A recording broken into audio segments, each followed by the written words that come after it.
I'd be like, well, why can't I talk about real stuff? Like, I have so much depth and I have so much life experience. Like, why can't I just be real? Like, why does it have to be like a flashy picture and I'm saying something outrageous? And he'd be like, because you don't, to a stranger, like, you have to prove it to them. Like, you can't just be like, I have life experience and I've gone through things. Like, they don't care. They have too. Welcome to Creative Insanity. Creative Insanity.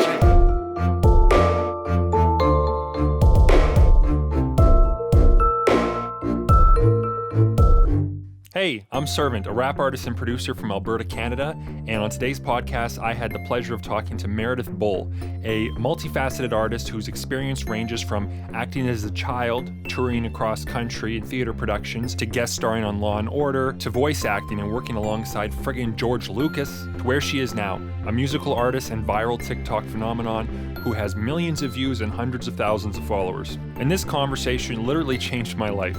We talk about TikTok, what it's like to go viral, what she's learned along the way to keep sane, and we get into the importance of having good family support, or even more so, peer support. She also distills a ton of experience from her friend and mentor Hobson, which is really cool for me because I've been following his career for years and I'm a big admirer of what he does. So yeah, there's a bunch of interesting things we talk about today, but a big theme is about going all in as an artist and what that means. If you're creative, I think you're really going to enjoy this.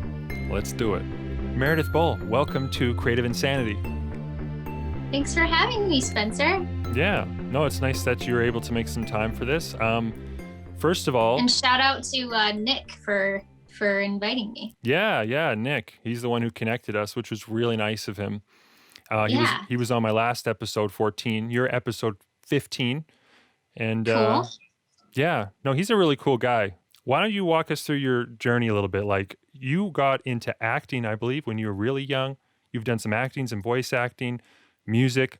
Can you just walk us through your story a bit of creativity and how did you get to where you are now?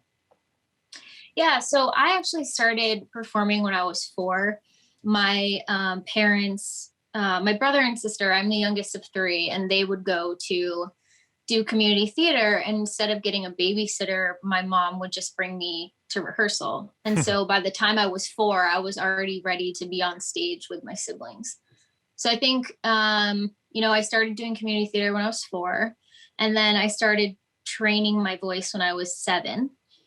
And I had this incredible voice teacher. His name was Bob. And he kind of instilled in me that I could do anything I wanted with music, whether it be, radio or performing, musical theater. And he really nurtured in me that I could write music. He's the first person that I ever wrote songs with. I would bring him lyrics and melodies and he would put them on guitar for me. He was the first person who put me in a vocal booth when I was probably around 7 or 8. He used to, like, whatever song we were working on, he'd have me record in a vocal booth. And to really learn what your voice sounds like, it's totally, I can't even remember. I saw a TikTok the other day and it was like a joke about when you're like a teen and you record your voice on your phone to hear it back to see if you're a good singer. And I was like, what a weird thing that I guess it's an experience that a lot of like preteens have that I like, that's not a thing that happened to me. Because I was like so focused and dialed in on, hearing my voice. And I auditioned for a national tour of Annie when I was a kid, and I ended up booking it, and I did a year tour. Wow. And my mom came on the road with me, and when I was on that tour, I was performing in LA, and a big agent came to the show with his daughter, and he was like, when you get off the tour, we have an office in New York, and if you want to, pursue acting, give them a call. And so we did, and they signed me when I was, 12. And wow. I, for the next couple of years, I started to commute down to the city from where I lived in upstate New York. And it was like a 3-hour train ride. And there were like different, like college age women that would take me down to the city and take me to an audition. And at a certain point, my agent was like, look, if you want to actually take this seriously, like you have to live here. You can't be commuting, you know? Hmm. And so we found a girl who I had toured with. She was in the production of Annie after me, but we, like, you kind of know everybody. Right.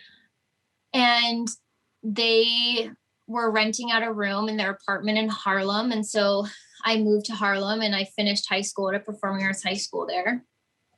And I just continued to do, TV and film and theater. I did some like off-Broadway stuff. I got, a guest star on Law and Order when I was in high school, which is kind of how I got my SAG card, and did like, some indie films and stuff. And I still was writing music. I worked with a couple different studios and a bunch of different producers.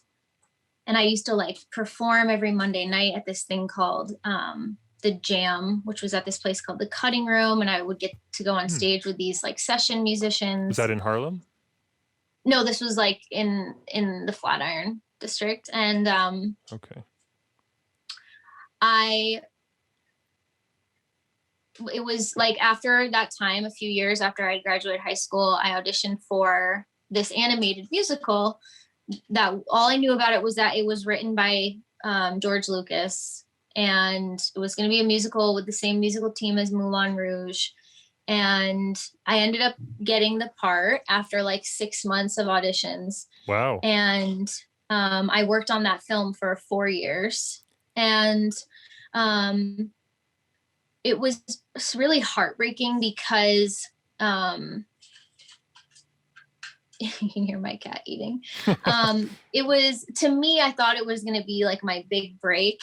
And because they were like, there's going to be Halloween costumes and lunch boxes. And, there's going to be a ride at Disney and probably a sequel. And it's going to be, and this was before Frozen had come out. Right. They're pumping it up.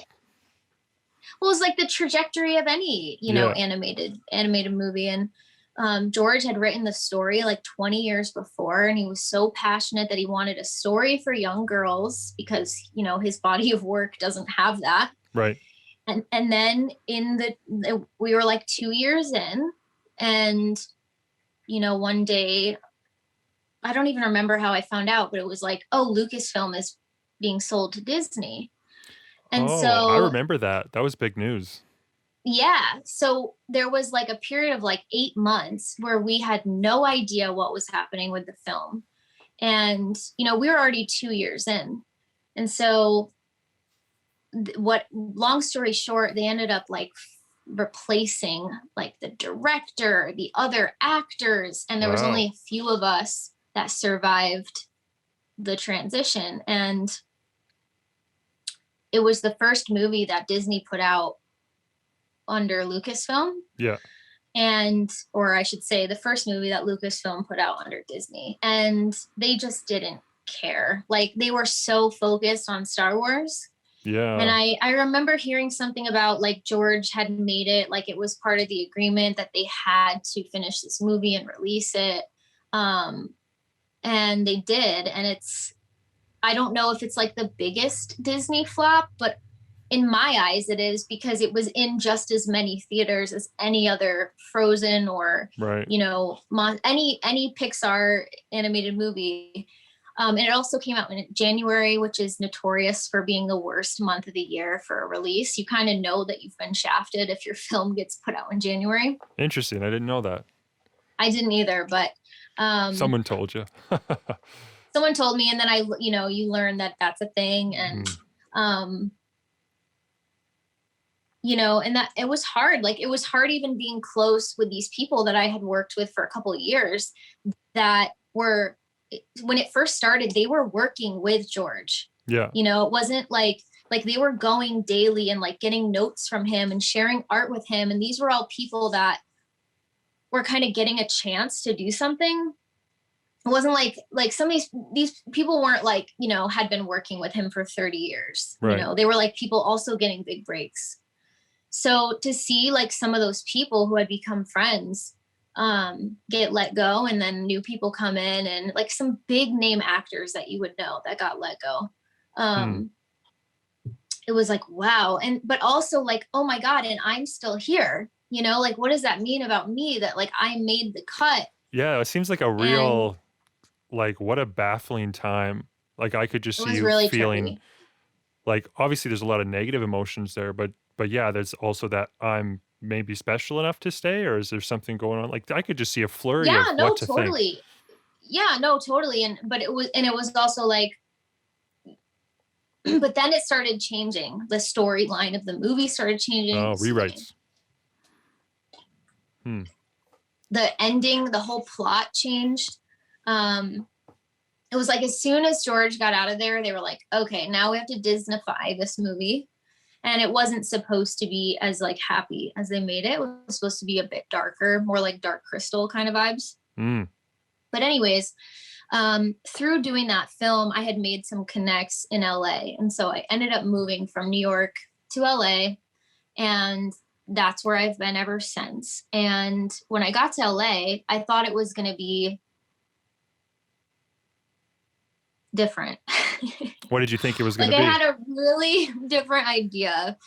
You hear of other New York, it's a big thing in the industry. Like, are you LA based or are you New York based? Hmm. Now it's more common that people are kind of moving back and forth. And also with like Atlanta and Austin and New Mexico, there's like other hubs now where people can live and be a working actor and not have to be in New York and LA.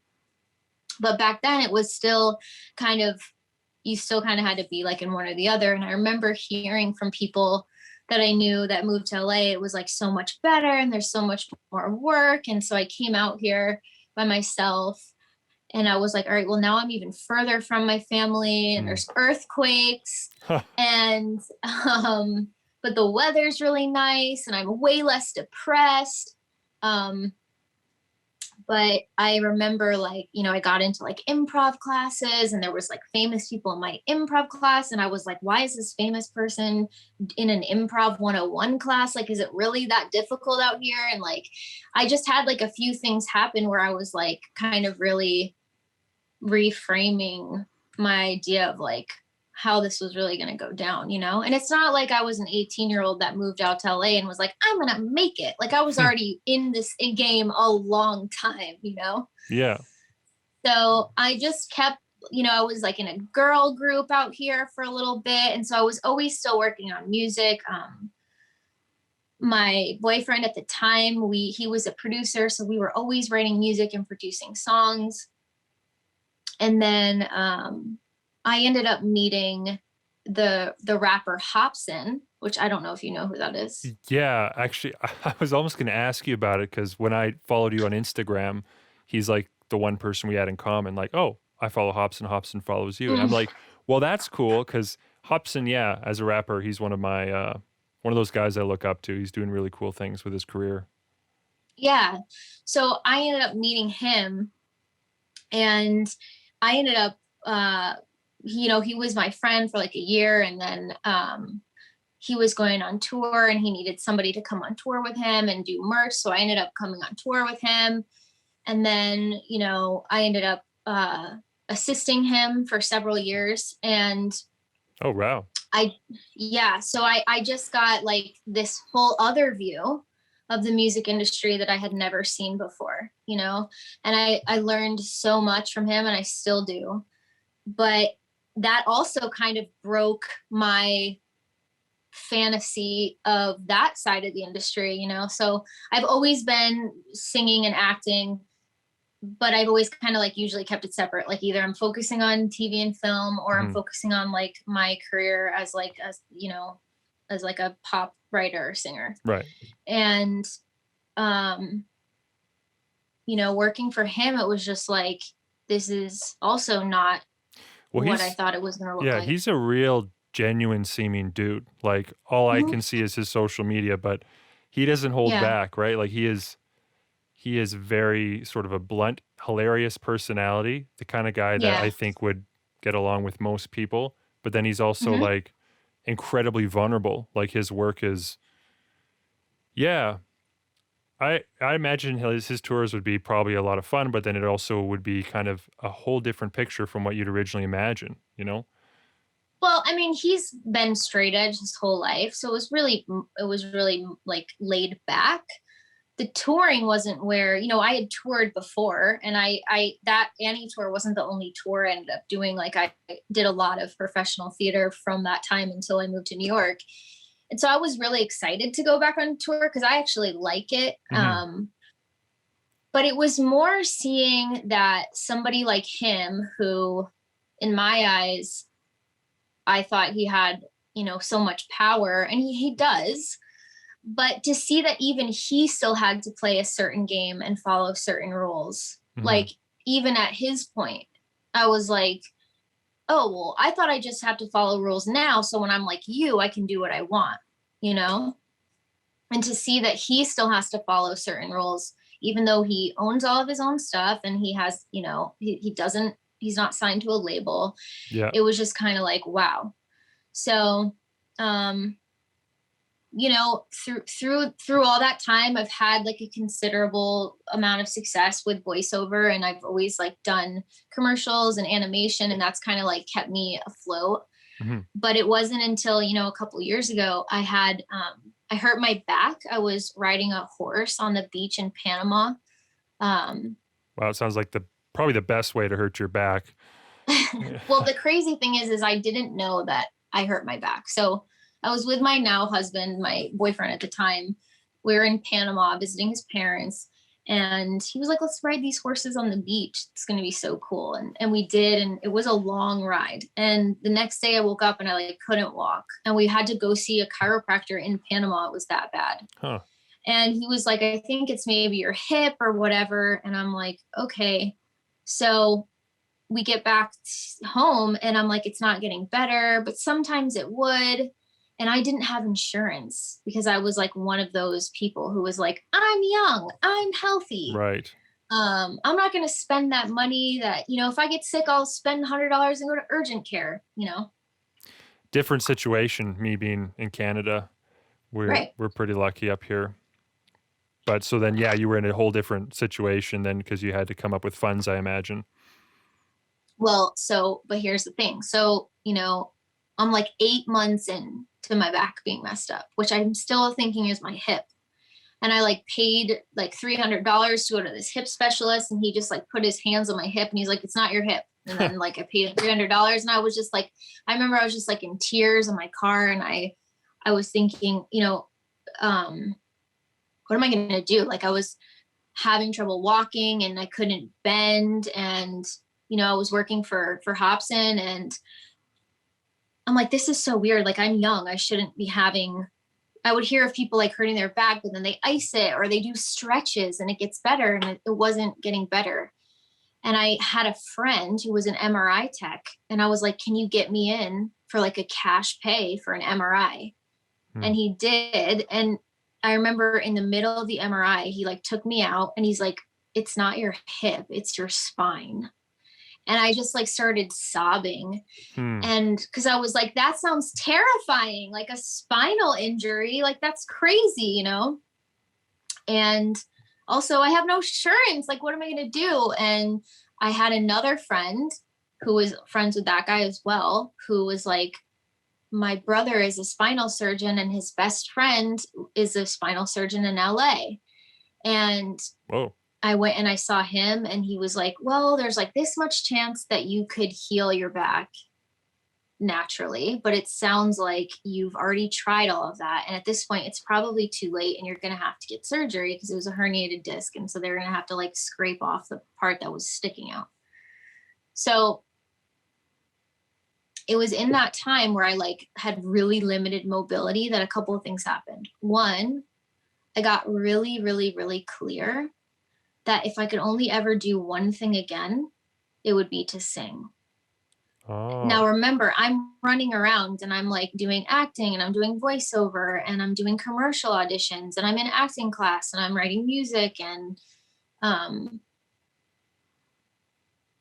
I was like, okay, so having such limited, like my health really being so limited in my mobility, it was like really clear. And I bought a keyboard off Amazon because I couldn't like sit. I had to lay down.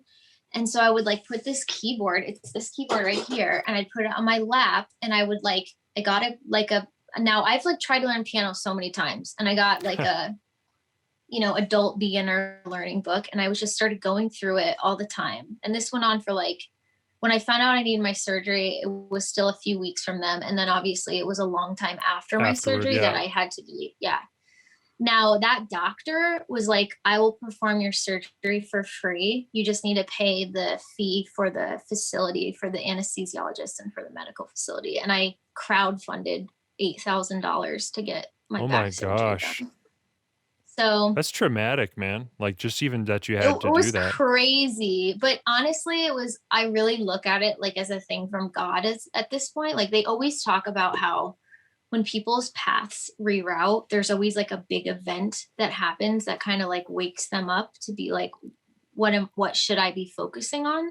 Yeah. And that like led me to go to school to Icon. Like that was the time when I applied for Icon, and I found out I had my surgery in like fall of 2018.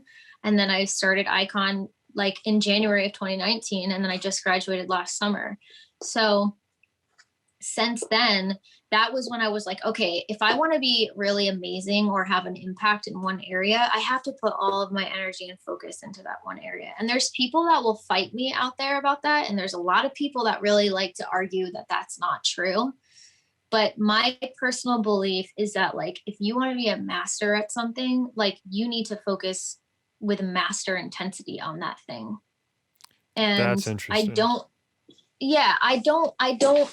like when you look at I always say like, look at Ariana Grande. She's not like, selling essential oils and like do you know what I'm saying? Like I was doing so many things, whether it was just because I wanted community or I always had this fear from my childhood that if I like closed a door, it was going to be the door that was like my one chance. And so my mom was always like, be ready for anything, be ready for everything. And since I was a kid in musical theater, I would take dance and I would take acting lessons and I would take voice lessons.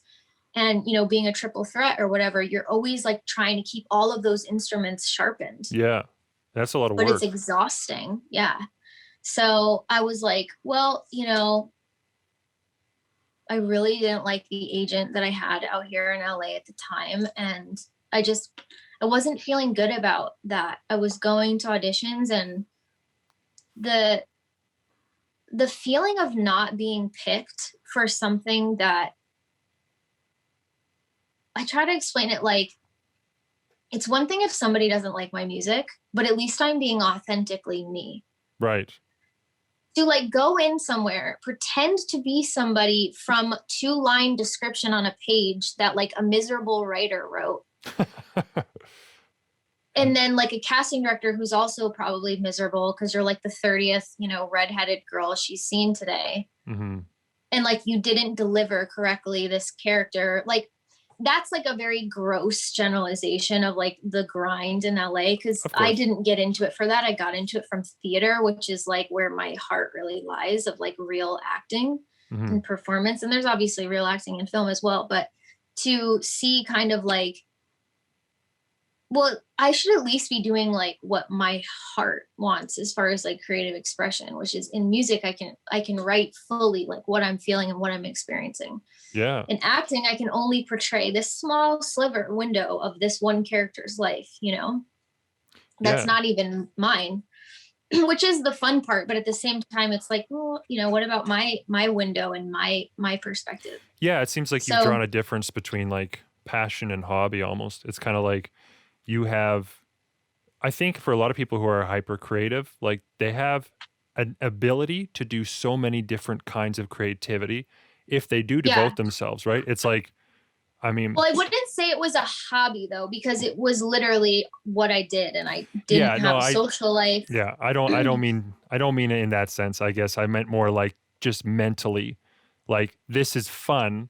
It's something I enjoy spending time with, but is it like my full expression? It wasn't fun. It wasn't fun at all. And so that was the point, was like, it was like, this is just a job and this is the path I've been on since I was a child. Huh. And so it was, so my ego was like, I must master this and I must be successful at this, because I've been trying and going and having some success, but never fully feeling like fully realized in what I know I'm capable of. Hmm. So it was just like, okay, well, I should at least be doing, so I get hurt. And it's like, well, life is so precious. It's so fleeting. We're not guaranteed tomorrow. Like the fact that I walked around my whole life just thinking I had a healthy body that was abled. And now it's like, you don't just get that. That's not just people. There's lots of people that don't have that. And you do. So what are you going to do with it now that you Yeah. have it again? You know, and I didn't even know if I was going to get it back, because when you have spinal surgery, it's not guaranteed that it's going to work, you know? So That gives you a whole new anyways, appreciation. totally. Yeah, no, I relate to so much of that. I think it's a very interesting observation that not a lot of people um, with your age or your experience would have, because you had this sort of like intense, yeah, like you don't even have your body necessarily, where you're like laying there trying to come up with some basic keyboard skills to kind of keep you going and, learning and developing, but you're worried that you're not going to be able to do what you could do before. And then you also have like a mounting bill that you have to like crowdfund to make happen. Like what a crazy thing to have gone through. But like you said, a big thing, like God sometimes puts these huge things in our lives that are like turning points. And it seems like you kind of rode the wave and Yeah. zeroed in on what you wanted to do, which was more the music route. Right. Hmm. And then at what point did you start like branching out with your social media and stuff? Because like, I mean, I checked your TikTok like last week when we had a brief Hmm. little chat, and he was like at 175,000 or something, and it's like been a week and now it's like 212 or 200 and something. It's like it jumped multiple dozens of Yeah. thousands in such a short time. Like, Yeah. It's wild. Yeah. yeah, It's wild. I mean, like, So, you know, I really regret that I didn't kind of tap into. Hobson always talks about how every single person should be on YouTube if you're an artist, because we are still in the age of YouTube. It won't last forever. And the fact that anybody can broadcast, like think about 20, 30 years ago. mhm, If you wanted a record, you'd had to get signed to a record label. You'd have to have label money, you know, and then you got to go get DJs to play it on the radio. Like you don't need any of that now. You just have to have something that you do need something that goes viral, unfortunately, or has like mass ground spreading. But anybody can be seen now. So I mean, at least you can get your thing on there. And then yeah, obviously you have to do some work to get some more visibility to it. But there's like no gatekeepers as much as there was. I mean, there's like Spotify gatekeepers, which is like a yeah. conversation for another time. Um, but so, you know, I was in school and it was really stressful because I got married when I was in school and I was working for Hobson and I was like babysitting and I was also the manager of a sober living home in Los Angeles That's a to lot of pay for things. school. It was so crazy. So I was like trying to do homework and I remember feeling really resentful because I was just doing the bare minimum to get my assignments done. Hmm. And I was seeing these other kids who this was their college experience. So they were like fully all they had, like kids that didn't even have a part-time job. It was just their parents were paying for them to go to Icon. Hmm. And that was all they got to do was like, you know, dick around and like play with synths and write a million songs. And I was like totally jealous. And but it was just like, well, you know, this is your life and this is where you're at. So you should be grateful that you can even like have the money to pay the monthly fee every month. And you know, I started releasing some songs last year. You know, I've been releasing songs since like 2017. Yeah. But I mean, I've been writing, I've had demos finished since I was in high school. And that was what I was saying about how I really regret that I didn't like do SoundCloud. And I put my music on MySpace, but it was like never a thing. I never really like figured out, you know, I look at people like Halsey or Kaylani, like these singers that really were made from something like SoundCloud. And I'm I Mhm. think that's so cool, but it wasn't, I always held out. I always thought that I was going to like land a meeting with an executive that was going to help get me connections. Like I had such an old school way of thinking about it. Right. And that I really feel like is why it's taken me longer. Well, and still less time And than most anybody. You know what I mean? Like it's such a like having success in a online sense. It yeah, almost seems like such a lottery, just numbers wise. Like it's such a rare thing to like blow up in any capacity, but it doesn't I happen think it's overnight, right? rare, but I also think it's prompted. Like, thing about TikTok that's so freaking cool. And um, now, mind you, I downloaded TikTok in like the fall of 2019, and I think I made a few videos. And then over the pandemic, I made a few Hmm. like with my squirrels because I have these squirrels here. And I hated it. Like, I thought it was so disgusting. I was like, this is an app for pedophiles, like to look at children dancing. Like, I didn't understand. Trump was like, they're gonna delete it, and I was like, good. I kept thinking like, thank God, Yeah. and I didn't get it. Like, I never saw, and it's something now that I explain to people, like, you have to teach TikTok what you like. And when you do, it's amazing, and there's a feature called not interested. Hmm. It's so important that you use that button because that's how you teach TikTok what you want to see. And there's literally anything there. There's 80-year-olds that are crushing it, that are like teaching us history. And then there's like, nurses that are like giving out free, emergency care, that who knows when you might need some weird thing you learned on TikTok. Like, it's so wild, the amount of people that are on there. And to your point, like, it is a lottery, but the algorithm, like, it doesn't lie. Like, they've figured out a way to, if something is, so there's not like a way to pay off TikTok yet, No. Yeah. Yeah. so it's No. not like, with Instagram, they already figured out how to buy followers. I'm sure it will get like that, and buy views. But right now it's so pure in that it reacts so sensitively to the time, Mm. views, and the quickness, and somebody comments or likes. And they've figured out a way to scale very quickly the visibility of one piece of content to make it go viral. And anybody can go viral on TikTok. And I really believe that if everybody was on it, everybody would go viral at least once. Because it is very like, it's not like it's not like YouTube where there's just like a handful of very visible creators and then everybody else is like this. It's like, no, there's like waves and there's like different levels, and all the Hmm. levels have a good audience. Like, you can find people with 20,000 followers on TikTok that have like 2,000 diehard fans that would buy their merch and stream their music endlessly. And then there's people with like 5 million that have, more extreme fan bases, but it doesn't feel as much like Instagram, where it's kind of like you haven't really made it until you make it, you know? Yeah.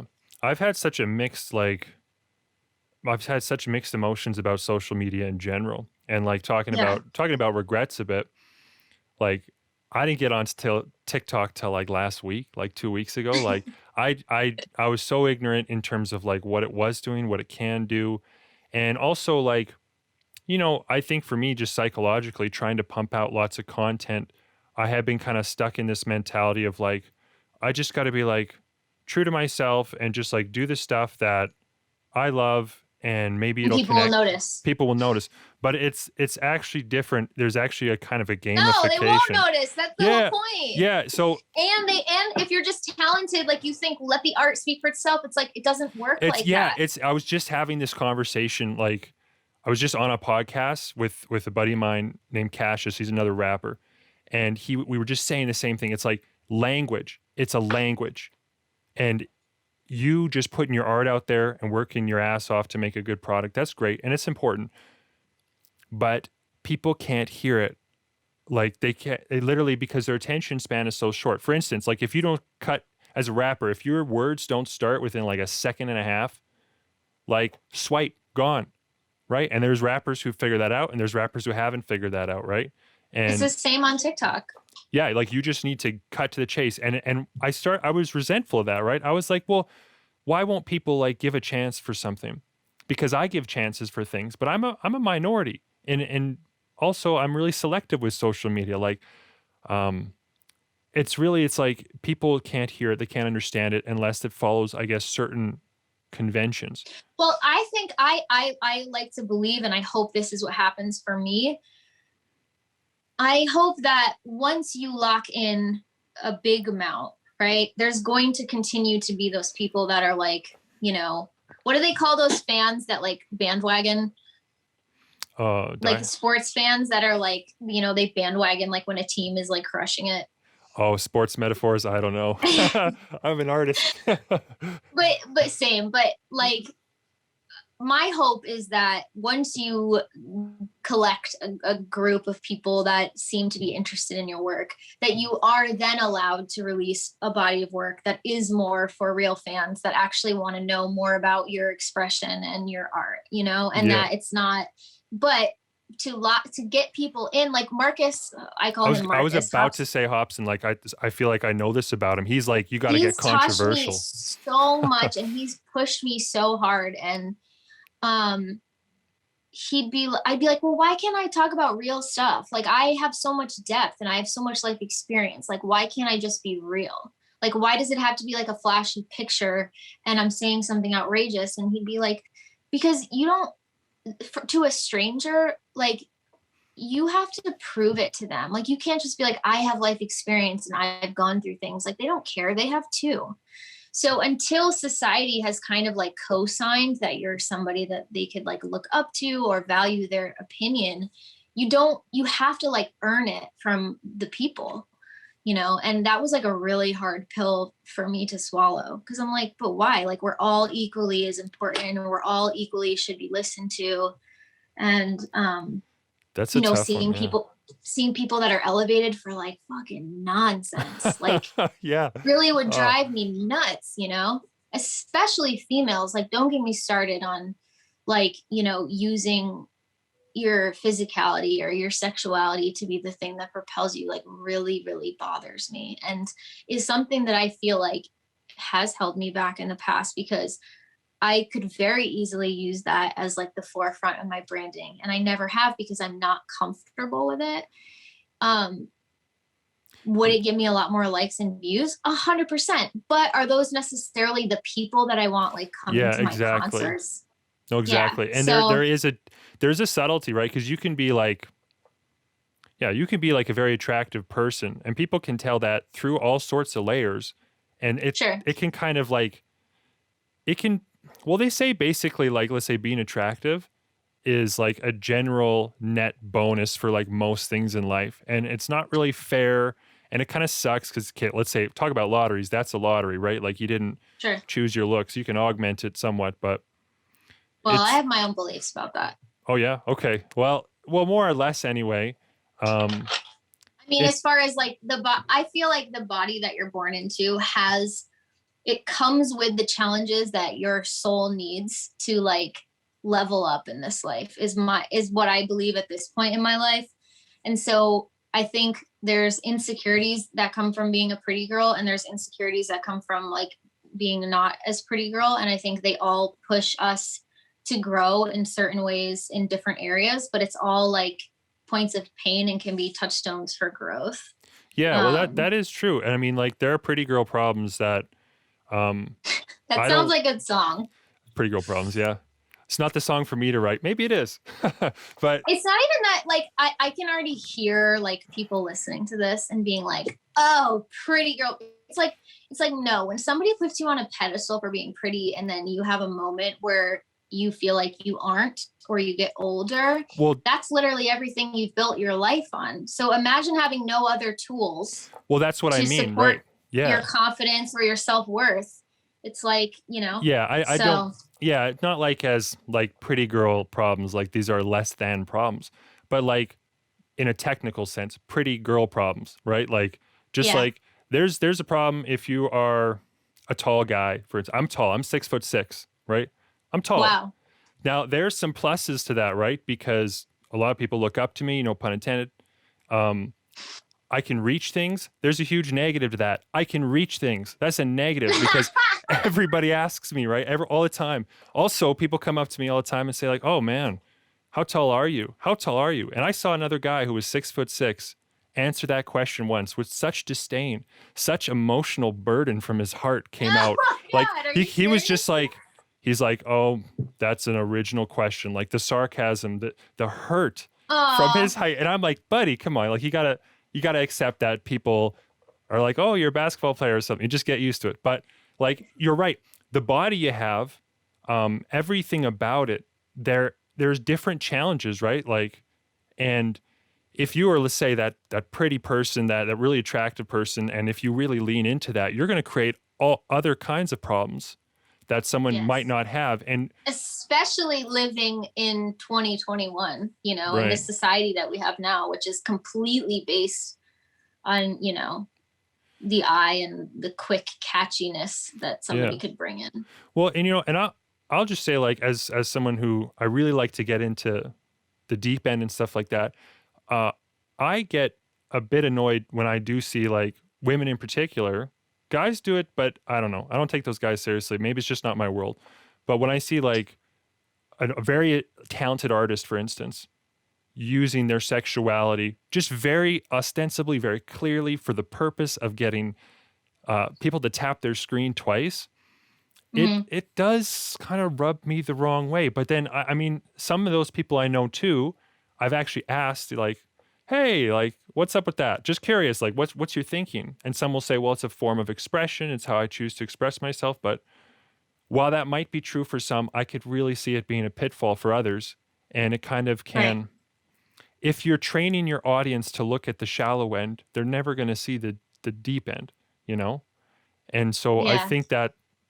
I think that's great that you recognize that and that you have a Well, very and it's multifaceted really approach. how I was raised. It's really how I was raised, like there's definitely fear in it for me, for like I would never want to like let my family down or come across a certain way that would like make my parents embarrassed. Mm. Sometimes I even worry like if my parents pass, am I gonna like turn into this like crazy person? Because it's kind of been the thing that's There- held me together a lot. But I think it's just me. But it's why I really think Billie Eilish is such a great example of like a modern day pop star, because she is like not she's taken that off the table, and I'm yeah, sure she will have her moment where it's not, and I think that will be great. And she's already like 19, so it's not like it's going to be premature. yeah. um but yeah, did you watch that documentary? No, no. See, man, I'm like Billie Eilish. I like hardly knew who she was until she was like doing a song for James Bond. Like I, Oh wow. yeah. So I'm gonna like I'll give you just a real brief on like my psychology here when it comes to like social media and stuff like that. I'm just like a rebel, right? Like I'm always doing things the way I want to do them. And so as soon as people recommend anything, You're like, fuck I'm like, that. fuck that. Everyone's like, oh man, you got to listen to Billie Eilish. I'm like, no, I don't. I don't need Billie's eyelashes. I don't need her eyeballs. Nothing. Stop. Like nothing. And Game of Thrones, still haven't watched it. Never will. Like I just Yeah. have this, and it's a problematic thing. Is there But anybody in your life though that you're close with, where if they recommend something that you know that it's something that you will get something out of if they recommended it to you though? my buddy Garrett, and Okay. on occasion, my wife. Okay. Well, let's hope so. Yeah. Poor woman. Well, yeah. Well, it's But I'm we. the same way. Even with my husband, if he comes home and he's like, "We were talking about the show today. We gotta watch it." I'll have like instantly. I will have the first reaction I have is like, you know what? Do you know what the Enneagram is?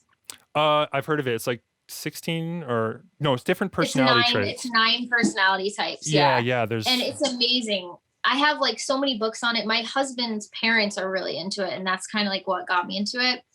And I'm a 4, which is an individualist, and I honestly would imagine that you are as well, because they're usually super creative.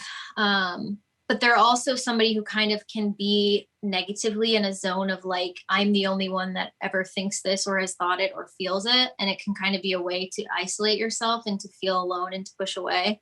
And also like Small talk is like the bane of my existence. I would much rather you instantly be like, this is my childhood trauma. And I'll be like, this is mine, than be like, how was work? Like it makes my skin crawl.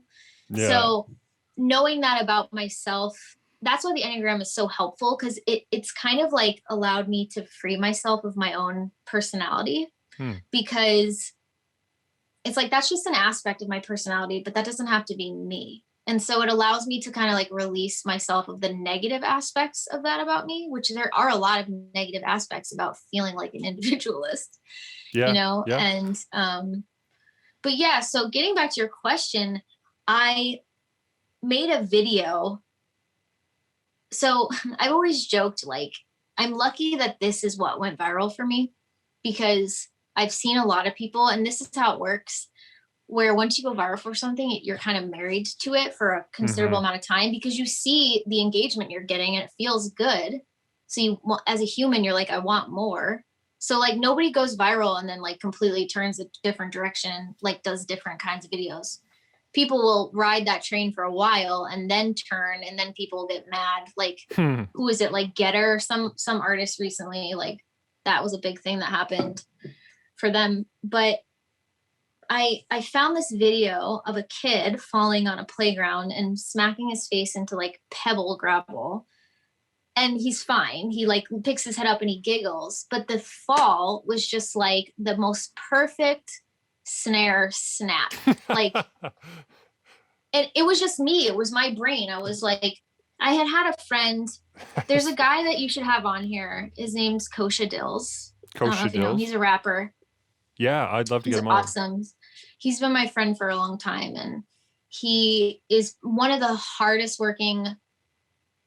Like when I think of somebody who like hustles hard, he's the first person that comes to mind.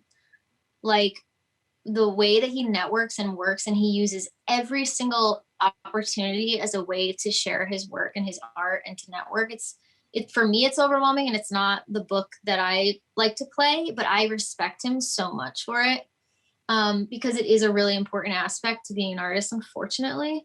Yeah. But I had just had a phone call with him, and he was like, come on, get on TikTok. It's fun. And I was like, I've done stuff. Like nothing I get, the most I got was like 6,000 views on like a video of my squirrel.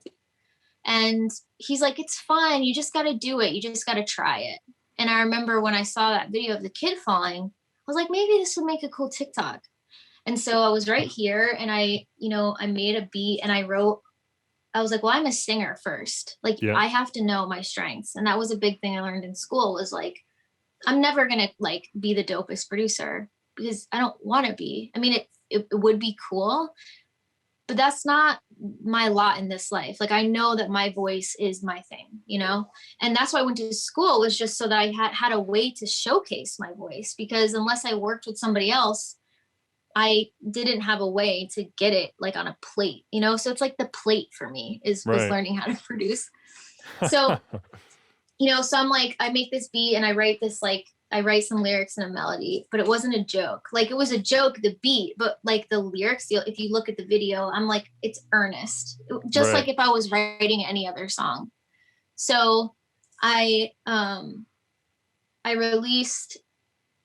dropped that video, and nobody really interacted with it. And then the next day I saw this video of a cat hitting a rubber band on a box. And I'm like, oh my God, that is literally sounds like a stand-up bass. It's so perfect. So perfect. And that's just how my brain works. Yeah. And because doing voiceover, people would ask me like, how do I get to do that? How do you get good at it? And I'm like, it's just a hearing thing. I hear voiceover scripts as a song in my head.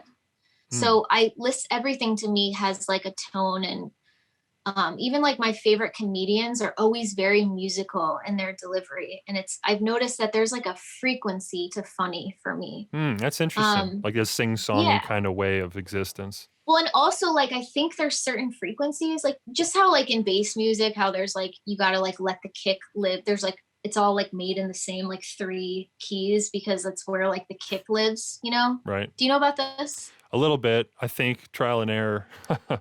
Well, for like bass music being played in a club, they say that there's like a few keys that are Okay. really the best for where like the bass should live in a live venue. And so a lot of these artists just kind of like live around those keys because they know that's where the bass will be the loudest. Um, So funny. so I know this is the shit you learn at Icon. So, because also remind you, I'm a pop artist and I'm like in school with all these EDM, Yeah. drum and bass, Yeah, because that's what I dubstep thought. Yeah, producers. they're all like Yeah. EDM producer types and Yeah. So it'd be so funny because a lot of times you hear other people's assignments, and I would make like my sound has changed so much in the last year, but I was always very bubblegum pop. We used to call them bubblegum bangers. And so it would be funny to like hear support from these guys who, are like, I really like this. And, and then I listen to their song and it's, like whoa, whoa, whoa, whoa, whoa, whoa. Yeah. hardcore dubstep. Yeah. Yeah. So I made this next video and I wrote a rap this time. Oh. And it was like, I wrote this song about a cat with a box. He got a rubber band. He liked to snap it on top.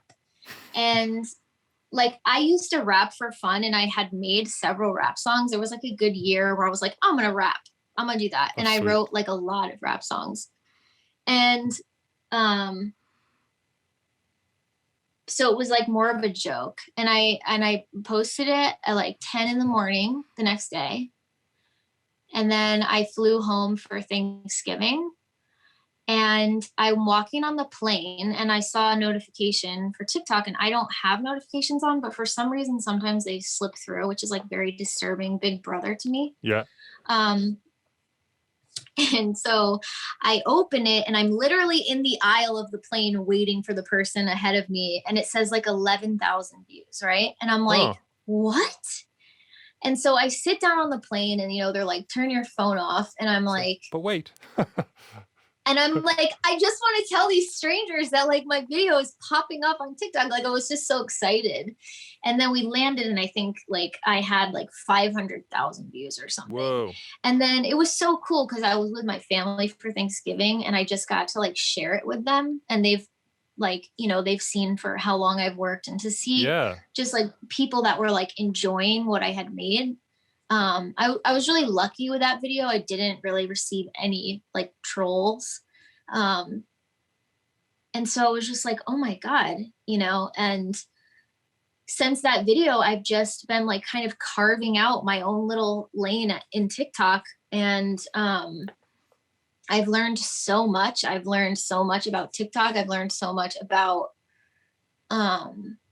like the hot buttons of society. I've learned like about what people care about and what they don't care about. I've experienced the cat police on TikTok, which is a very intense community.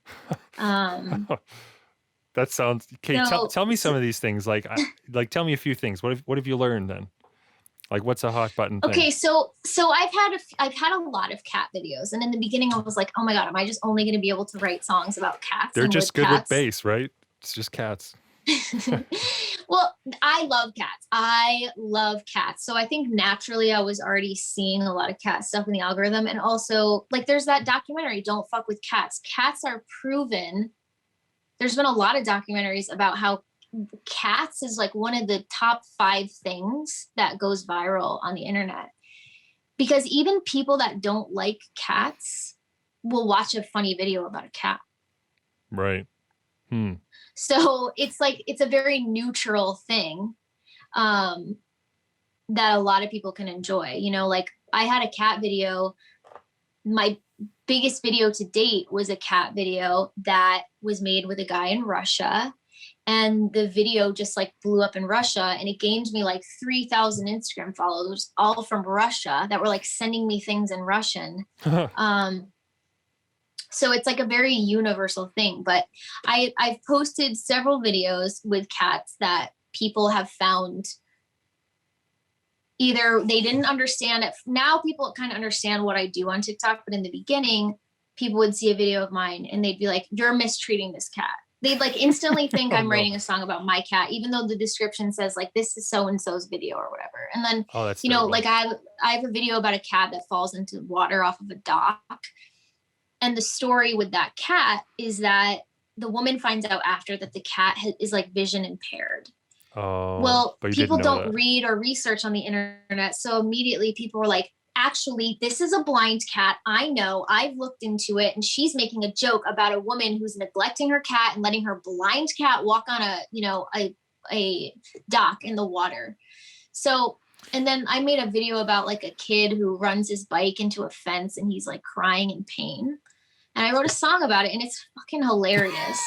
And it's from the perspective of the fence. Oh. And like telling the kid, like, you need to be careful, you need to slow down because this is going to live on the internet now forever. It's like right? a public service announcement. That's great. Yeah. And all my songs are like always from the perspective of the thing that's like least, like I always, something that I found that people really love and naturally was coming to me was writing from the perspective of the animal, usually in a compromised situation that doesn't have a voice. So I always write a song at the end and I'm always singing from the animal's perspective. And so a lot of times it's a complete joke, but people will think that I'm like being sensitive or a snowflake when really I'm just making a joke for this animal that's like being, like the fat, obese cat on the treadmill. So when I posted this video with the fence and the kid, I learned a really important lesson in that video. Like within minutes, I had these men, it was like specifically middle-aged men, probably like 30s and 40s men that were like saying things to me like, wow, I wish I could hurt someone as much as you are hurting this child. I guess I'll just go kick my dog instead. Like really dark shit. Interesting. And it was obviously like men that were being triggered that were probably bullied when they were this kid's age. And it was like bringing up some sort of thing. Yeah, that's really interesting. Then people were like, the kid died. Wow, you're making a song about a kid that died. You're a monster. And so I was like, so I went on like Instagram and I was like, trying to find the original poster. And I'm like trying to Google like what happened to this kid and all this stuff. And I can't find anything. And I finally find the guy that posted it and I'm like, what is the deal with this kid? I made this song. People are saying he died. I will be, I will be so heartbroken if like, obviously I don't, Yeah. And he's like, no, I don't think so. And I'm like, well, it's not a think so. Like the kid is either fine or he's not. And it was clear to me that this guy wasn't the original poster. So I took it down immediately because I didn't know. And I couldn't like in good conscience, like. Yeah, that's interesting. That's like territory you never have thought to deal with. No, so it was like so now it's like I have like this checklist before I post of like, have I covered all my bases? Like, do I know the original poster? Like that's a big thing. People will come for you and they should. Like TikTok is really good about self-policing in a way that I've never seen on any other platform. Like people don't respect people that steal content. They don't respect people that don't credit other creators. And, if I don't know the full story of an animal, then I'm not going to like make a jokey song about it because people will find it. And if it's not like in alignment, they will come for me. Yeah. So that's my TikTok experience thus far. Well, it's really interesting. I wonder if you'll find yourself in the dilemma sometimes where it's like, this maybe, let's say the animal was hurt or something like that, right? Like the blind cat, for instance. Will you ever find it where it's like, but the song and the situation is just so funny, even though, like, not to sound callous, but have you ever found, like, you're on the creative cusp of something great, and you're that's like, how I felt. Oh. That's how I felt about the fence song. It was like this is so funny. Like I even said in the comments before I deleted it, like I broke my wrist as a teenager because my stepsisters were like bullying me on a water tube and I like fell in the water and everybody has a story of getting hurt as a kid. Yeah. And like being embarrassed or like, it's just a part of growing up is you get hurt riding a bike or whatever. You get hurt. And for me, it was like, I wasn't like, oh, you loser for crashing your bike. It was like, an innocent joke. Kid, like totally. And if I was that kid and a video about me went viral, I think it's a time and a day and age now where it would be a badge of honor to have a song written about you that, you know, millions of people see. You know, I Yeah. don't think he's going to grow up and be like, I had to go to therapy because, you know, Yeah, probably I not. don't know. It's like everybody, there's so many ranges of like sensitivity nowadays. Well, if you know? I guarantee too, probably like the kid didn't post that video. It was his mom or his dad or something, right? Like, I have no idea who posted it because it's a Ring camera. So it's not even that guy's, it's not even the kid's house. It's whoever's house that has the Ring camera. there's just like there's one guy out there just like going through neighborhoods seeing if kids can crash on bikes or something. He's the hero No, we all it's just need. that We this didn't kid, he deserve. like loses, I don't know what happens, but he like loses control of his bike and he flies into this fence and he stops himself with his like gut and his spleen, and the air gets knocked out of him, and he's like making the most insane cry that is so musical and just so perfect. Yeah. And it's also a cry of just being embarrassed, and it's like we've all been there, you know. So like why can't we make something funny out of something that sucks? Nobody else gets a song written when they like, you know, ass out on their Razor scooter. Yeah. So it's I guess, like, yeah, I could see why you ultimately did decide, like without knowing for sure if you hear weird things. yeah, But people were like, there's blood on his shirt. I'm like, no, there's not. What are you saying? it's rust paint. Yeah. But okay, so like I'm curious then, like, so I almost want to ask because like you have, like you said, you've been writing all sorts of songs and you have obviously longer works. Like sometimes these things you make for TikTok are quite short, it seems, but then like with Mushroom/Dead People, you like turn that into a full song, pump that out on Spotify, and that's like also terrific. And that one's also like really profound. Like I know it's like it seems like kind of simple, but it's like very profound. It's like it is profound. And that woman, when I saw her, that all that video was just her saying that. And I was like, yeah, it's like it's mind-blowing. And then it's like playful too, like, and then the video too is so complimentary to it, like the full thing. Thanks. Thank you. There's like interesting things about that video. Like you have paint going in these waves across your face, and it almost seems like that paint matched the wall in another shot, like where there's like you know, lines. I wanted to find a way to like be trippy in a like there were so many stereotypical things I could have done. Like I saw some comments of like, you didn't put one mushroom in your mushroom song. Oh, it's like, that's so obvious, you know? And I wanted it to be like, I explain on Instagram, like it's the story of falling asleep and seeing all the versions of your ego that we hide behind and being like afraid of them, you know? And so that's like one version of my ego is the one that's like tripping out. But the thing for me right now is I have to do everything. Like I did that face paint, you know, I do my hair and makeup, I design everything. I'm finding the outfits, and it's hard because it's hard to like be running around and setting up and doing art direction and making sure makeup's good. And then, okay, now I have to perform and get a good shot. And I have to make sure I don't have flyaways up here and my shirt looks right and I look cute. It's so stressful. Dude, but it's 100%, 100%. Like literally last night. So I'm in my studio. The angle that you see is different from what they see. And what nobody sees is that on the other side of this wall, I have like typically a workout space. And like I told you before we started recording, I made this set that took me like a day to make. And then it took me like half a day to take apart. And it was for like probably going to be 30 seconds of film in this music video I'm busting my ass for.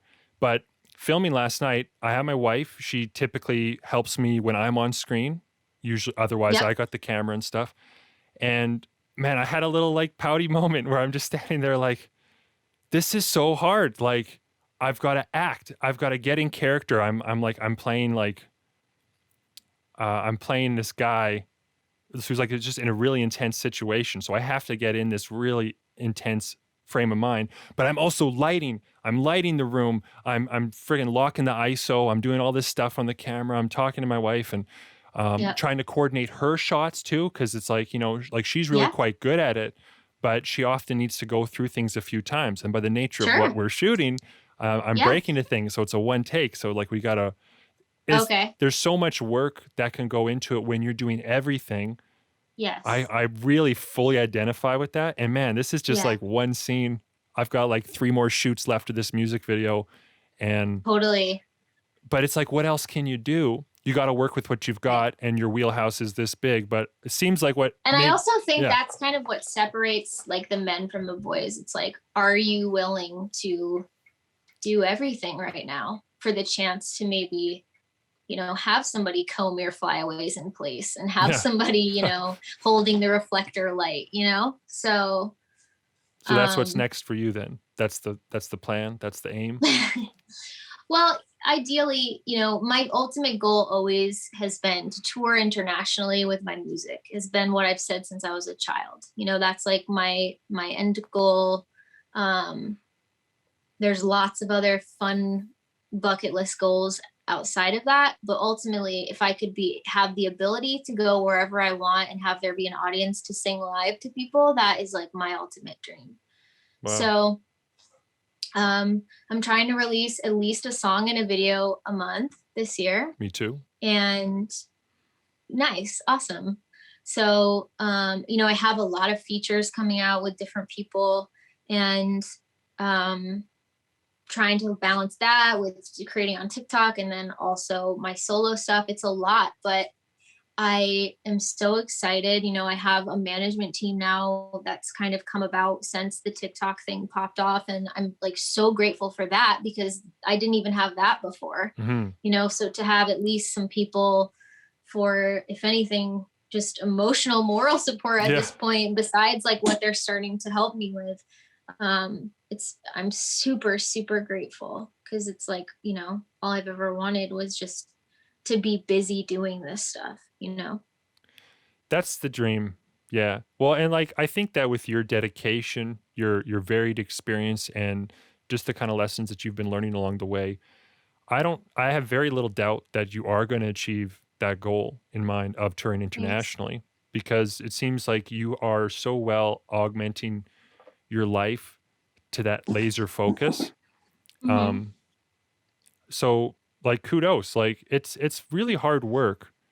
And when you do see some measure of success in whatever realm you're in, um, some people can also rest on their laurels, and some people can also be like, well, I went viral and I guess that's like good enough. But it's you have a clear vision for what you want to do, and you see that TikTok, for instance, is a tool to get you there, and Right. you can have fun along the way with the tool. Um, so yeah, I feel like for me, I've just been learning so much from my guests. Like Nick blew my mind last week when I had him on. Hmm. Um, that I feel like I'm in a bit of a transition period, because I've got my own set of struggles and challenges and proclivities in my own wheelhouse. But it's inspiring to hear what you're doing in yours. Um, Man, I feel like that sort of like rounds things up really nicely. But I also like wanted, if you got time, I was a little more I wanted to dive into with you. And that was like, how do you not go crazy going viral and just doing all the creative stuff that you've done? Because Hmm. I would imagine I've never gone viral. I've had some stuff hit like dozens of thousands of views and stuff, and that's Hmm. great and it's really exciting, but I've never been big. But I would imagine you just like have a tendency to check your phone all the time. You want to see, like, I read somewhere you had like 1,300 people make videos on TikTok from like your The mushroom dead mushroom people. song. Yeah, it's Yeah. like, how do you not like go through every single one of those until you're Well, like, well, it's so I what don't, do you I do? don't, so it is really important to engage in the beginning. Like, you, at this point, I try to engage with everybody. At first I was like, is it not cool if I'm out here commenting to everybody? But like at this point, I'm just so grateful to, if somebody takes the time to write a real comment of like, wow, this made my day, or this, that, like, if it's not just, Yeah, a fire emoji, I'm like there to comment back. And I think that's really important in the beginning. And I don't have notifications on my phone for any of my social media apps. that's good. And yeah, it's impossible to be, it's already so hard to be in control of how my thoughts go and what I'm thinking. So like, why would I want to like allow like fucking flying bullets to be coming? You know what I mean? Like, Yeah, I don't they really are, because it could be a bad comment. It could be like somebody tagging me in something or not tagging me in something and stealing. Like there's been a lot of issues with people like saying some, like just not crediting me on something I've made. So I don't have notifications on my phone. And then I try to also, I mean, this is such a layered question. And I really don't think it's something that I could even get across in our conversation, what I do or what's important. But I would say like life experience is just like, there's only so much you can comprehend when, however young you are. And I think a lot of it is just like going through things and having perspective on them later. And I think if you can like not be burning bridges while you're having just life experience, that's really important, because we're all going to make mistakes. But if you can try to at least make mistakes in a way that don't like set your world on fire. Yeah, those are big mistakes. And yeah, I mean, you could still make a small mistake, but like, really blow it up in a way. Yeah. Or, I've learned so much from Marcus. I think getting a mentor is so, so important. And if you don't, like my family, they're who's going to always keep me grounded, because I still like have memories of like working with George Lucas and then like my family roasting me like in the same conversation of like telling them something about George, or like even with TikTok, they'll roast me about it. And it always fully brings me, or like I'll send them a TikTok that's viral and no one will respond in like my family group chat. You know what I mean? It's just like, okay, like it's not that important. They're, my sister's raising her children. Like I feel for people that aren't close to their families. Like I'm not insanely close. I don't know. I think it's all relative. My dad texts me goodnight every single night, and this has been going on for like almost 10 years. Wow, that's very endearing. It's like if you have a parent that you can do that with, like I highly recommend that you do it. Because sometimes it leads to little text conversations. Sometimes, you know what I mean? It's just like, you don't even understand like how life is just passing us by. But I know that like I will get to say I love you to my dad every day, once a day, Damn, that's profoundly. I got 3 daughters, so I don't know. That's cool to hear that he does that. Yeah, it was, we weren't always close. And I think when I was a teen, I had a lot of resentment. Like my dad didn't want me to move to New York City when I was 16. And as an adult, I'm like, of course you didn't. Like, of course, but as a teen, I was like, I'm going to go live my dream and you're not supportive, And so we weren't always like close. But as I got older, I was like, I have the best dad. Like he always made it so clear that he may not have money, but he always has time.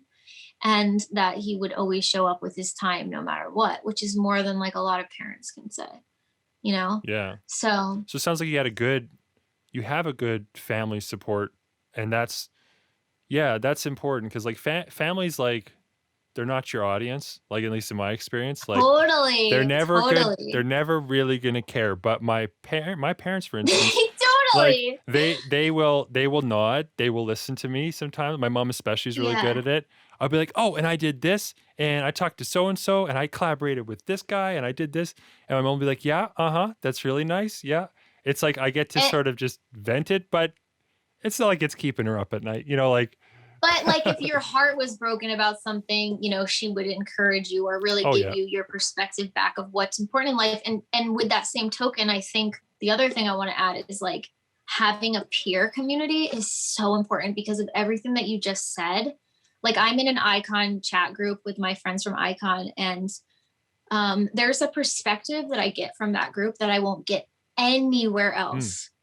And I saw a friend of mine like complaining the other day on social media about how like, the people that have known her the longest, like it's strangers that support her art more than, her family. And it's like your friends and your family are not your audience. I mean, for some people they might be, it's really not. And I think a lot of times people get really discouraged, and I worry that people have given up from the, like, gauging the temperature of their art based on the small circle that they've like exposed it to. If I would not be here today if I had listened to like what my family thought I should post on TikTok. Like, even my husband doesn't get a lot of the humor that I get. The ideas that people have had for what I should be doing next on TikTok, like, if I had listened to it, I wouldn't be where I am today. And they're not going to be the people that are like, they're going to be the people getting the free tickets to my concert, So it's like, it's not, It's an important I think distinction, yeah, though, because like as you're a young artist or you're someone who hasn't really figured it out, like you're still looking at your family like an audience, because you know what? When you're 4, your family yeah, is your audience. They do totally. they're like, "Oh, Yes. look at it. You walked. My God, that's amazing." Like they love you like that. But then like, Yeah. once you're like 13 and you're just like, Yeah. you're just like picking out your own deodorant or something. It's like you've got a new level of responsibility. And with that also comes like a certain detachment from the small wins. And Yeah. and you know what? Your family loves Well, you. and also you Yeah. walk into the other problem, which is your parents have a very distinct idea of how you should be successful. And Yeah. and there's a long time where you are trying to make them happy. And I think everybody has a different story of how that ends or how it goes. But it was really hard for me because my mom was a huge part of why I was so successful as a kid, because she really helped me. I mean, she drove me everywhere. She made sure I was ready for auditions. Like, she even has regret that she feels like if she had come to New York with me when I moved, that I might have been more successful, because then I didn't have the person anymore that was kind of like making the, Right. the ship run. And for a long time, like, she really just wanted me to make it in musical theater. And I never would be fully doing music if I had like done what my mom wanted me to do, Yeah. Um, Yeah. Well, it's your. Yeah, I guess I just feel like saying yes, like absolutely. I agree so much. And you have to kind of follow your own intuition, but part of it is learning to surround yourself, like you said, your peer group. That is mhm. that's so important. And I can just relate to you real quick. Like me, I didn't have a peer group at all. And I like, didn't either until I went to Icon, which I think is why it was so important. yeah, well, it seemed, yeah, like people like Nick in your circle, like what a guy, right? Like these people who are cheering you on and helping you like reflect back what you want to be reflected back. That's so important. Um, but it's so Or necessary. reflect back your gifts when you can't see them That too. yourself, which is like when you need it the most. Yeah, no, that too. And I can't say how important, like how valuable it's been to me to have a peer group, which I connected. A lot of these people was through like Artist Pro, like who was, I guess, yeah, like through Hashem, who also taught at Icon, right? So like a kind of side route to some of these people. That's been Mhm. like, it's been huge for me. Like, and I'm in a small town in, I'm in Edson, Alberta, which has a population of I think 9 or 10,000. Mhm. There's so much we don't have here. I'm 2 hours from the nearest city, and but Wow. the power of the internet has allowed Yes. me to branch out and connect and have conversations with people like you, right? Like, Yeah. I've collaborated with artists in California. I've collaborated in people in friggin' the UK, and you know, I've got a long way to go in my career, but I'm doing what I love around a peer group of people who are kind of reflecting and supporting that back to me. And I would have never got Yeah. that in the same way unless I branched outside and found that. So like Yeah. your family's not your peer group unless you're Right. like Tegan and Sarah or something and you're like literally sisters Right. doing something. Maybe that counts, but no, that's awesome. Yeah. It's so true. And um, now with the way that the world is, it's only gonna get more accessible. Like, it's so crazy to me that when I was in Icon, I'd be in Zoom and there'd be a girl in China and there'd be a kid, with it's 3 a.m. in Australia. And Yeah. I went to Thailand with Hobson during school, and I had to do school from Thailand.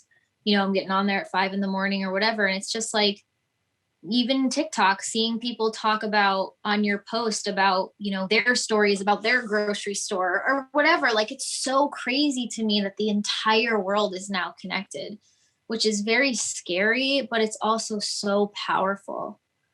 And instantly now, think about, like, you used to have to go to the movies and watch like the newsreel at the beginning of the movie to find out how the war was going. Right. Do you Yeah. know what I mean? Like, that was in our parents' generation. And now that it's like, somebody could be a Karen and within seconds, her whole life is turned upside down and she's canceled and everybody knows, her whole family's genealogy and, she's Yeah. already been fired from her job. Like, it's really powerful. And we're so lucky. Like, me as a female, even, like, I mean, that's like a whole other topic about what's expected. And I still feel the pressure of being a woman who's a wife, and an artist, like, just even the pressure of, putting off having my own family because this is what I'm pursuing right now. That has like its own, Yeah, I guess, hey. um, That's a whole other yeah, like, dynamic. Like for me, totally. I'm married and I have 3 kids. But I was like my physicality wasn't impacted when I had the Right. kids, right? Like I wasn't virtually incapacitated for such a long time. Right. And then Right. and then from my understanding too, like yeah, there is sometimes like social stigmas and stuff. Like well, for instance, if you're like acting, like there's certain work you're not going to get because you are pregos, right? Like that's a thing. Um Well, that's why I dyed my hair pink, was because when you're an actor, you have a headshot and you have to look like your headshot when you go to the audition. And you usually dye your hair in a way that kind of makes you unique for your group. Right. okay. So, like, I was a redhead for like 10 years because it worked with my skin tone. And there's way less redheads than there are blondes and brunettes as a white girl. Hmm. And you're always trying to narrow your pool. So I was like, I'm that when I had like my whole thing with getting hurt and everything. And I was like, I'm always just keeping one foot in this other pool because I didn't want to ever close a door because I was like worried that I would be turning myself off from an opportunity. But I knew until I like fully like dove in and like didn't have a backup for Yeah. something was when I was gonna like see real growth. And so it was like I've always wanted to have like a fun hair color and I love pink. And so I was like, I'm doing it. And then I just like never I never even like called my agent or anything. Like, they were so disinterested. Wow. Um, even to this day, like, I think it's funny because I'm like watching my trajectory and I'm like, I'm wondering what day they're gonna When they're like gonna notice. call me and be like, Yeah. Yeah, see it kind of shows some of the false fronts that people have too, right? Like you can it sounds like, oh, it's such a cool thing to have an agent, but you can also have like a kind of disinterested agent, right?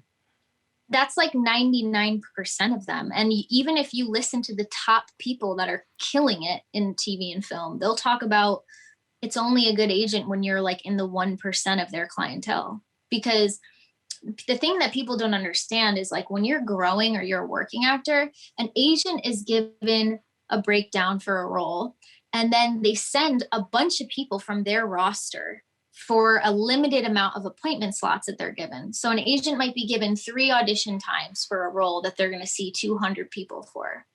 They're going to go to the people they're close with, the people that book, the people Yeah. they have a personal relationship with. So unless you're like your agent's favorite, it's really hard to be happy in that relationship. And I have a lot of friends that are agents in a lot of different industries in the entertainment industry, and they're really miserable a lot of the time because they feel like they can't win. Like, their favorite clients don't book, then they're upset. And then all the rest of the clients, they don't get the opportunity to book, they're upset. So Yeah, you're just the bad guy all the time. Yeah, I totally, wouldn't be happy with absolutely. that line of work. I- Yeah. but it seems like, with you doing TikTok and everything, the way that it's been growing, it gives you a lot of power. But it kind of brings me back to what you said before about how like you can tour with a guy like Hobson or, Marcus Hobson, someone you've learned so much from. And you Yeah. can even see him having to sit at the chessboard and play a game. Like he still has to bring certain elements, even owning Undercover Prodigy or like everything else he's got going on. Yeah. That's intense. By the way, side note, really cool that you went to Thailand with him, because I've Mhm. seen some of his work out of Thailand, and it was like, yeah, that's just cool to me. I'm a rapper. I just gotta say that. Yeah, I know you are. I know. That's why I figured you'd probably know him. I will just say that he's been the most supportive, probably my most supportive friend since I popped off on TikTok. He has been like he's called me so many times and just been like, I'm so proud of you. I'm so excited for you.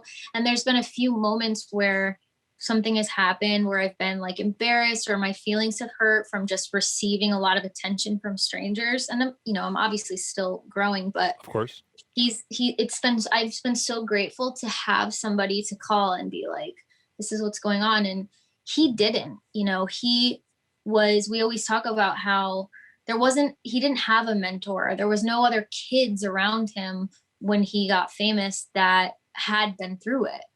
And coming from where he did and also being in the rap scene, it's not like you're surrounded by other people that are like on the level. It kind of always is a Yeah. story of like, Well, there's a lot of so posers. There's also a lot of people when you get to some status where you're like, is this person just, do they like me for yeah, me, or do they like me, well, for Hobson, for instance, do they like me for what I've built and totally. my Yeah. connections and like, and it seems like a kind of a lonely thing where you're like, how It's great when, really lonely. yeah, how great when you can have like a real friendship though, someone that you can call up with who kind of gets it. It's like, man, you're seeing this side of success, you're seeing this, and Yeah. I, yeah, even just on my level, like I've found having that peer group of like collaborating with people who are on that level, who are able to Mhm. connect.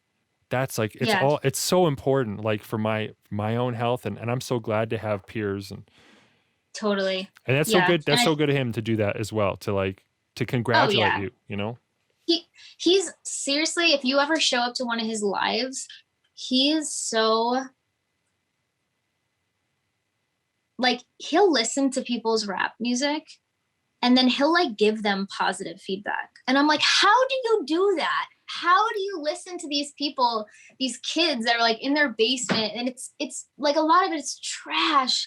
And Yeah. he just like he will do it for hours. He'll give feedback and he's like making these kids lives and he's like telling them something positive about it and then also being like, but you need to work on this. And I'm just like, it's such a good example of, you know, you can criticize him too, but he does really have a passion for like connecting with people that also want to do art. You know what I mean? Like he cares about anytime I say we listen to this, he will listen. And that's hard. I'm sure it is like impossible, even like music friends, Yeah. to have people that will listen when you want to send something. Well, especially if you're prolific, right? Like, frick, I have like a month where I make like 6 songs produced front to back because I'm just so in the zone, and I want to send them to somebody. I just want somebody to care. It's like it's not going to come out yet. I want some feedback. Like, what do you think? And I actually got to a point like last year where I stopped sending to everybody. Mhm. I just couldn't. I felt so alone, and it was so tough. And I Mhm. was like, man, God. And then I had one friend. Obviously, I share with my wife, and my wife's supportive. She's not super into the music scene, and I think we can take advantage, I guess, of like the people closest to us, right? She kind of falls in the family category, and Totally. so it's like, ah, man. But I had just one friend. I had one friend, my friend Lindsay. We had a conversation, and she reached out, and I said I was feeling kind of miserable, and I wrote a song about how miserable I was, and she was like, wow, I'd love to hear it. And I was like, okay, just like one friend, one person to hear my song. And it had been some months, and I sent it to her. And then, like she called me up, and we kind of dissected the lyrics. She had a few positive things to say, and that wound up becoming my first single in January. And then I actually featured Lindsay. We did a song together for January and That's collaborated. awesome. Yeah, and it's She's like the real MVP. yeah, absolutely. And it's like it kind of brought me back to like, man, I don't need a million listeners or anything. Like, yeah, I need to play that game. But what I needed in my heart was just a peer. I needed a friend, somebody who actually cared and wanted to give me a bit of that time. So yeah, if Marcus does that for you, like, it's truly a gift, like just human to human. That's an amazing thing, Yep. worth cherishing. And it's also something Yeah. you don't want to take advantage of, right? Like, I No. mean, like I do 6 songs in a month. I'm not sending every one to Lindsay, like off No. the every time I do Please it. don't. But I wait, like I kind of wait for a good time or something. I try to be respectful of her time. Yeah. And then she'll send me stuff too, right? And I have other friends too that I do a little bit of that with now. And it's like that's just wonderful. Like that just makes me so happy to hear. And also like just as a fan of Hobson's, like that kind of just adds a little bit more layer to like my perception of him. And Hmm. that makes me like him even more. So I think that's really great. Yeah. Yeah, he's awesome. He what was I gonna say? Oh, the other thing I wanted to talk about really quick was what you were saying just now about sending a song to someone. It's like, for as far as staying sane, we as creators are so, we create in such a vacuum, um especially because we're self-sufficient. We're like producing, and we're not like writing and then there's an engineer or somebody. Yeah. So we could write like a masterpiece and have no idea. Like in the beginning, when you write it, you're like, this is the dopest shit I've ever written. And then 3 days in, you're like, But is it starts morphing and you're like, you can't see the original genius of it. You know what I mean? And Yeah. it's like, it's so important that you give yourself, like your art, the chance to thrive by like giving a taste to somebody and having the reaction of like, no, there's something here. Like that's all I need. There's certain people I go to for like actual critical, like Yeah. creative or production advice. But the majority of what I need is somebody to just be like, oh no, this is dope. Finish this. Like Oh, I yeah. don't need you. Do you know what I mean? Like I don't need you to be like, well, the song arrangement. Like, no, Yeah. that's not going to help me actually. It's going to make me self-conscious. And then I'm like, then I'm creating for something and it's not just expression anymore. But Oh, you it's nailed it the right people there. that can, Yeah. yeah. You're creating for Well, something I else. It's have not just somebody, expression. well, I'll end with this. There's a couple people that I want to give you for names for the podcast, but Yeah, I'd love it. one, this guy Malachi, who's also a teacher at Icon, so you have a different mentor every semester at Icon, and I learned something pretty profound from each of them, that I like take away. And from Malachi, I remember it was early on at Icon, and I was like, well, music is how I express myself. And he's like, well, so I was like, so I don't want to do it when I'm not like being self-expressed, or when I'm not in the mood to like work through something. And he's like, well, do you want it to be your job? And I was like, yeah. He's like, then you need to treat it like a job and show up on the days when you don't want to or you don't feel like it. And I was like, oh my God. Like it was so, it really changed the game for me, because I really came from this place of like, I can only write music when I'm creatively inspired and it's like very raw and it's coming from a place of just like straight download. And it was like, but I'll never grow like that because those moments aren't every day. No. And I guarantee, like, if I make this my profession, there's going to be a lot of days where there's stuff going on and I have to write or record or perform when I don't feel like it. Yeah. No, that's absolutely true and profound. Like, if you are, let's say, a hobbyist, you dabble, you enjoy making songs sometimes, but you're really passionate about accounting and that's the thing you want to do, that's great. We need accountants. Like, I don't know, we're in a deficit probably. We need accountants. That's great that you're doing that. But you don't have that kind of need to bring it all the time consistently. And Right. in the music game, there's a good way to kind of like tap into those emotions when they're there and that download and really experience it. And then let's say if you're not really feeling it, yeah, maybe sometimes it's performance day or something, but sometimes it's a great social media day. It's a great day to do, some networking Totally. or like there's so many other aspects to the job. And that was Yes. that exact thing you had said from Malachi was something that got me back, like it got me onto TikTok. It's what got me back into my social media because like I had this love-hate relationship with it, mostly hate. And it was the Totally. thing that I was like, wait a minute, this is part of my job. I have to It do totally this. is. Yes. Whoa. Yes. Yeah. So I love that. Yeah, it is. Love that you said that. Yeah, no, I'll have to reach out to him for sure. And what was the other rapper's Yeah. name again? Oh, Kosha Dills. Kosha Dills. Yeah. Yeah. Yeah. I'll have He's to awesome. He check. has a great story. Yeah. And Malachi is just like, he calls himself, or he used to say he was the artist whisperer. Yeah. But he's really passionate about like, I would say like adjacent to kind of like what Nick is doing as far as like really mentoring and coaching. Yeah. And yeah, I mean, That's great. look, I think my biggest fear is that I won't live up to my potential. And I think recognizing that like me today, just as how I am, is like just as worthy of like love and attention as like me who can do 900 things this week. Yeah. So I think like having compassion for yourself and love for yourself, like on the days where you don't feel valuable, is like really important.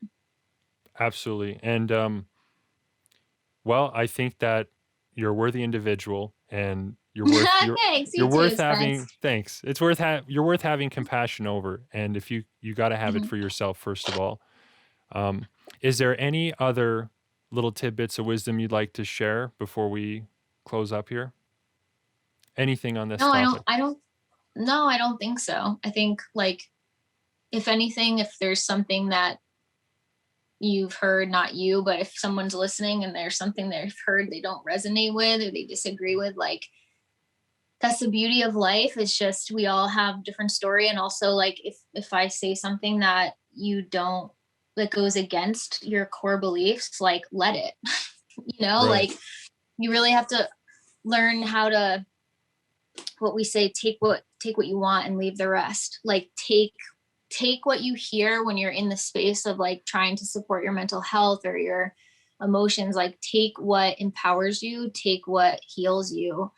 But if something doesn't, again, like we've all had people in our lives that it was their best intention to help us, but maybe it wasn't like what was going to be the most helpful. Yeah. So kind of just like taking everything with a grain of salt and finding your own true north, I think, is important. Absolutely. Okay, so where can people find you on social media? What are your handles? Yeah, so Meredith Bull, like Red Bull official, is my Instagram, and then it's Meredith_Bull on TikTok, and then obviously I'm on all the streaming music platforms. Yeah, Spotify, all that. YouTube. You can find my music videos, but the best place to find me besides TikTok would be for daily stuff would be Instagram, because that's kind of where I'm able to post more stuff like about me. So not as, I'm very specific with what I'm posting on TikTok at this point. Yeah, TikToks, you're like slapping people. You're like, bam, everything is like, this is what I'm doing. Piece of art, piece of work, take it. Exactly. And Instagram, I've noticed that too, like, because I follow your TikTok, and then I'm also following you on Instagram as well. And I'm noticing, you get a bit of a fuller picture on Instagram. Totally. I just, I highly recommend that everybody checks out what you're doing online and send some encouragement your way. And I want to thank you greatly for giving us your time. I hope that this conversation had some value for you as well. And definitely. Yeah, this was great. So I'm going to cut the episode right. Thank you for listening to today's podcast. If you found any of this valuable, please consider subscribing, recommending this to a friend, or leaving a positive review on iTunes, Spotify, or wherever you happen to be listening. If you watch this on my Servant YouTube channel or Facebook page, please leave a comment and share. I love to hear from my listeners and learn from them. Learn more about me at www.servant.com. That's SRVENT.com. Thank you again for your time. Now go be creative and sane.